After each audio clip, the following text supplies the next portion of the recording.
into the most brilliant conversation, which just would have cured the world if only it was recording, but it wasn't. So here we are, we're back to what you might call bog standard conversation between two people who are married and have been married for 5 years. And the question, there's always a question right at the bottom of whatever is said or whatever is asked. If you heaped all the words in a big pile, right underneath is the question that's really being asked.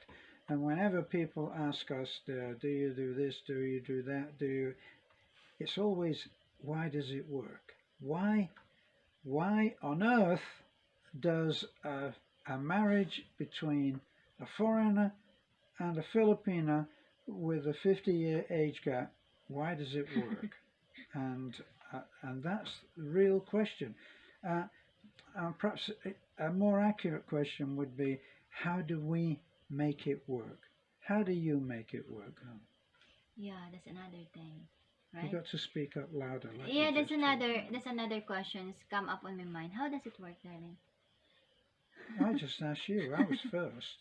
You know, I remember we have one visitor, right? We have one visitor.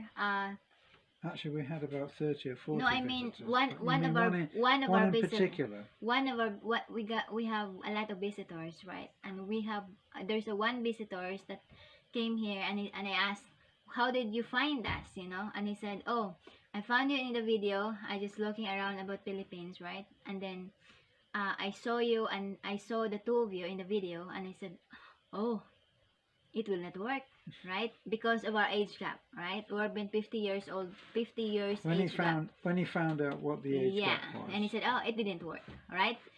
So after, and then he continued following us, and it's been 2 years, and he said, oh, it worked. It works. It works, you know. So, you know, like with other relationships, right? We're also having some issues, right? Like some little misunderstanding, right? Yeah, we little don't always agree on right? everything. We didn't agree everything. That's why sometimes I called my husband Mr. Ratatatat, right? But that's if I say anything. This is the woman thing, though, right? If I say anything in terms of correction or anything like that, say, look, I'm really not feeling very happy. She'll say, oh, you're ratatatting me. Yeah. You so know? The word I am now, Han. Yeah, so you know, it just there's others says, oh, it's impossible that it will work, you know, because the foreigner Terence is more intelligent, more what do you call that? Sometimes every night he reads book. I didn't, right? That's my crime. You know, he's been talking there about World War, you know, he's been talking about anything. I just said, yeah. You know, but I didn't listen the whole conversation at all. I just said, yeah. No, yeah. After the first couple of words, she's actually getting very sleepy. I can see the eyes going like this. So that's how, you know, that's how our relationship is. You know, just have fun, right? He's been talking about his life. He's been talking about his professional life, his singing career before his life, and I said, yeah. You know, but overall, I'm here to listen, but sometimes I didn't understand the whole conversations, but I respect her, I respect him, and there's a love there. And before we start our marriage, right, we've been talking, what if there are times that you feel that your love is decreasing, right? And Terence asked me about it, and I asked him about that, and we come up to the idea, we always go back where we start. To start loving, to start nurturing, and at the same time, the important is the respect. Because once the respect is out of the relationship, of our relationship, then it's gonna be broke. And this is actually true. Statistically, it's true. I remember reading a book that had been written by a counsellor, a marriage counsellor.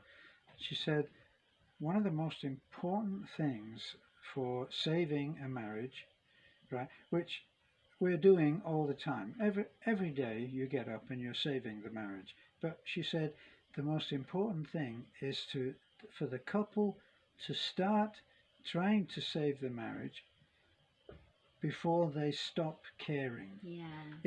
If the couple, one or the other, stops caring, if they say, I just don't care anymore, then that's a milestone that has been passed, which will be difficult to get back to.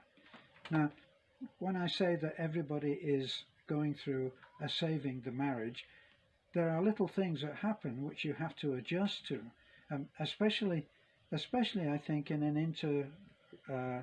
intercultural marriage, because things are so different. Beth thinks in a totally different way, and and sometimes it's very difficult for me to rationalize that. What did you think? And I have to work through that. Now, there's no point in anybody saying, well, she just made me mad. No, nobody made you mad.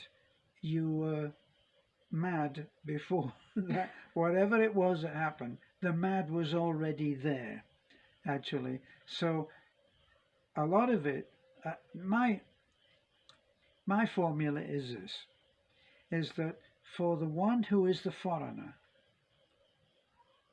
and that means whoever is in the land of his or her partner, they're the ones that have to do the most change.